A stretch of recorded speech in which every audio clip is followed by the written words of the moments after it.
অনেক দিন থেকেই ভাবছিলাম বাড়িতে ধূপকাঠি বানাবো, চলো সেটাই তোমাদের সাথে শেয়ার করি। অল্প পরিমাণে কোকোপিট নিয়েছিলাম আর নিয়েছিলাম লবঙ্গ এবং শুকনো ফুল, আর সাথে নিয়েছিলাম ঘি। আমার কাছে যেহেতু শুকনো ফুল ছিল না, সেই কারণে একদিনের পুরনো ফুল আমি নিয়েছি। ফুলটা একটু কুচি কুচি করে নিয়েছি আর নিয়েছি ধূপ। তারপর একটা মিক্সিং জারে একটা মিহি পেস্ট তৈরি করে নেব।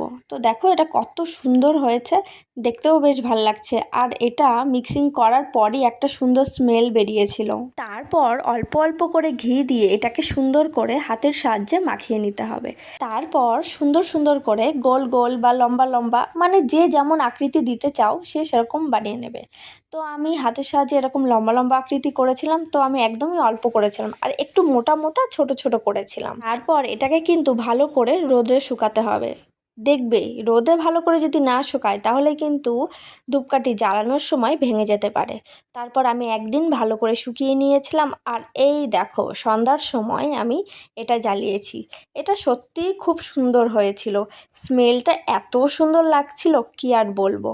তো এই ছিল আমার ভিডিও, কেমন লাগলো অবশ্যই জানিও। পারলে তোমরা অবশ্যই এটা ট্রাই করো। দেখা হবে নেক্সট ভিডিওতে। তো তোমরা সবাই ভালো থেকো, সুস্থ থেকো, বাই।